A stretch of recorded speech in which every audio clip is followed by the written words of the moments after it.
Hello everyone, तो कैसे हैं आप सब। मैं आपका स्वागत करता हूं अपने यूट्यूब चैनल इंदौर की पाठशाला पर। और डिमांड पर हम आपके लिए लेकर आए हैं स्पेशल बीएससी सेकेंड ईयर के लिए अंग्रेजी भाषा मतलब इंग्लिश लैंग्वेज का एक सैम्पल पेपर जो आपके एग्ज़ाम के लिए बहुत इंपॉर्टेंट हो सकता है। और इसमें आपको पता पड़ेगा कि एग्ज़ाम में कितने नंबर का कैसा क्वेश्चन पूछते हैं, कहाँ से क्या तैयारी करना है, एग्ज़ाम का पैटर्न क्या होगा, कैसे आपको पेपर सॉल्व करना है। ये सारे डाउट्स के जवाब आपको हमारे वीडियो पर मिल जाएंगे। और अगर आप चाहते हैं कि आपके बीएससी से जुड़े सारी प्रॉब्लम्स का सॉल्यूशन चाहिए तो चैनल को अभी सब्सक्राइब कीजिए, बेल आइकन दबाइए, लाइक कीजिए और अपने दोस्तों में शेयर कीजिए ताकि वो भी अच्छे से पढ़ सकें और उनको बेनिफिट मिले। प्लस जो हम आपके लिए एफर्ट ला रहे हैं आप भी हमारा सपोर्ट कीजिए। तो ठीक है, आप अपना काम कीजिए और मैं आपको अपना काम कर कर सपोर्ट करता हूँ। ठीक है, तो पेपर की अगर मैं बात करूँ स्टार्टिंग से, तो आपको जो इम्पोर्टेंट चीज़ है इसके अंदर वो ये कि रेगुलर बच्चों के लिए 30 मार्क्स का पेपर आएगा, पासिंग मार्क्स 10 है, और प्राइवेट के लिए 35 का आएगा और उनके पासिंग मार्क्स जो है वो 12 है। ठीक है, इतना समझ में आया। अब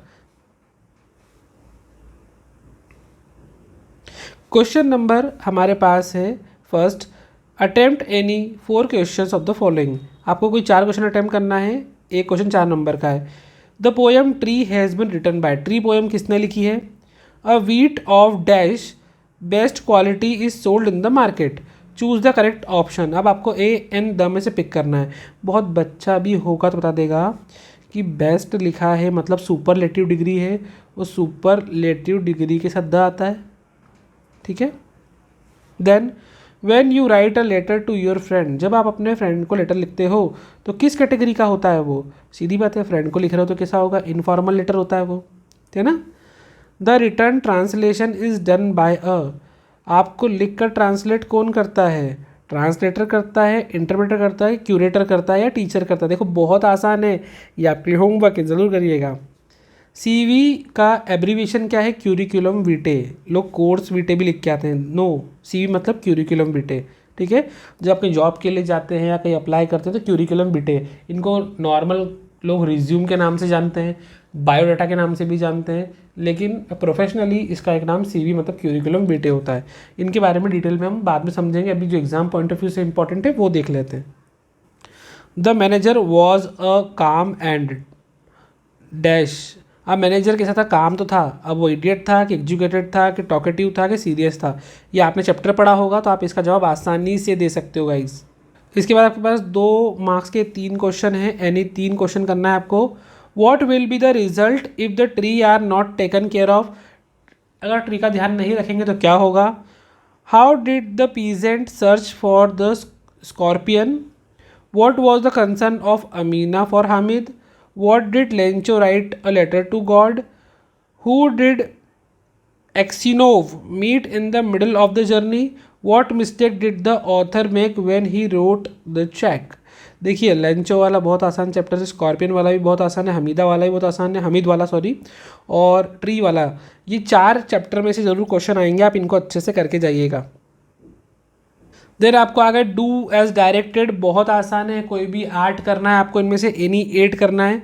12 आपके सामने है, कोई भी आर्ट आप आसानी से कर सकते हैं। पहले क्वेश्चन में बोला है the earth revolve around the sun, use the correct tense, tense सही लगाना है। अब देखो अर्थ जो है वो सन के अराउंड घूमता है, रेगुलर घूमता है ना, तो रिवॉल्व का क्या हो जाएगा, रिवॉल्व्स, बस इसमें बाद में एस लग जाएगा तो ये सही बन जाता है। ठीक है, यू नीड डैश एम्ब्रेला, अब एम्ब्रेला सबको पता है यार, इसको यू एम्ब्रेला अ से पढ़ते हैं मतलब एन एम्ब्रेला आएगा इसके अंदर।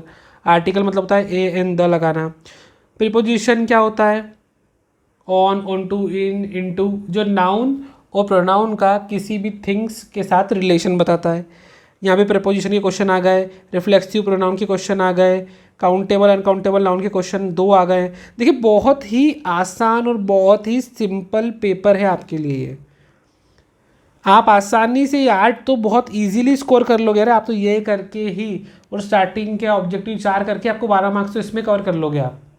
तो जो बच्चे अगर डर भी रहे हैं ना तो कोई टेंशन नहीं, बस प्रीपोजिशन, नाउन प्रोनाउन और थोड़ा बहुत टेंस पे फोकस करके जाइए तो ये पेपर तो आप इजीली पास आउट कर लोगे यार। और वैसे भी खुद पर ट्रस्ट रखो, एवरीथिंग इज़ पॉसिबल। देन हमारे पास 6 मार्क्स के 2 क्वेश्चन है, draft resume for the post of software engineer के लिए आपको रिज्यूम पोस्ट करना है। ये right an essay about 300 words. तो ये तो ऐसे तो बच्चा भी लिख लेता है, क्लीन इंडिया ग्रीन इंडिया पर लिख सकते हो, टेररिज्म पर भी लिख सकते हो, या ये आपका favourite role of internet in education. वो अलग बात है कि हम पढ़ने के लिए उपयोग कम करते हैं, पर हाँ एग्ज़ाम टाइम पे ज़रूर कर लेते हैं कि भैया आप तो पेपर ही है कल, आज पढ़ के ही जाओ। तो ये आसानी से कर सकते हो। इसके अलावा नीचे आपको ट्रांसलेशन करने के लिए आएंगे। हिंदी से इंग्लिश में ट्रांसलेशन करना आप बहुत आसानी से कर सकते हैं, ये आप इजीली इसमें नंबर स्कोर कर सकते हैं गाइस। और इस ट्रांसलेशन के और में है right an important dos and don'ts या वाइल ड्राफ्टिंग अ सीवी। जब आप सीवी लिखते हैं ना तो क्या करना चाहिए और क्या नहीं करना चाहिए, मतलब जब आप सीवी ड्राफ्ट करते हो तो किन किन बातों का ध्यान रखना चाहिए, क्या लिखना है क्या नहीं लिखना है। देखिए बहुत आसान और इजी लेवल का पेपर है, इसमें आप आसानी से नंबर स्कोर कर सकते हैं। और ये एक सैम्पल पेपर है, मैं फिर बोल रहा हूँ कि बच्चे क्या करते हैं कई बार इसको रट्टा लगा के जाते हैं। आपको ये नहीं करना है, आपको इनमें से क्वेश्चन ज़रूर लेना है। आपको पेपर में इनमें से क्वेश्चन आएंगे भी, ऐसा नहीं कि नहीं आएंगे, पर आप पूरा इन पे डिपेंड होकर नहीं रह सकते। हाँ ये पूरा फॉर्मेट है कि हाँ आपको एक रिज्यूम लिखने के लिए आएगा, आपको ट्रांसलेशन के लिए आएगा, आपको फिलिंग द ब्लैंक्स आएंगे, आपको डूज डायरेक्ट आएगा, क्वेश्चन आंसर आएंगे। ये एक पूरा फॉर्मेट है, आपको इस फॉर्मेट के अकॉर्डिंग अपनी स्टडी करना है। ठीक है। खैर मैंने तो बहुत सारा यूट्यूब पे देखा है, पहले भी सिर्फ लोग पेपर शेयर कर देते हैं, मैं तो फिर भी आपको एक्सप्लेन कर रहा हूँ किस तरीके से पढ़ना है। आपको यूनिट के अकॉर्डिंग पढ़िएगा ताकि आपको आसानी से नंबर आ जाएँ। और जो चैप्टर्स हैं उनकी सिर्फ समरी पे फोकस करिए, क्वेश्चन आंसर याद करने बैठेंगे बहुत टाइम लग जाएगा। समरी पे फोकस कीजिए। और हाँ राइटर्स के नाम और पोएम के नाम ज़रूर करना। और अगर लाइक नहीं किया और लाइक कीजिए, सब्सक्राइब कीजिए, अगर नए हैं बेल आइकन दबाइए। और अगर आपको वीडियो थोड़ा भी अच्छा लगा तो कमेंट करके ज़रूर बताइएगा। मिलते हैं अगली वीडियो में आपके अपने चैनल इंदौर की पाठशाला में। Goodbye and all the best.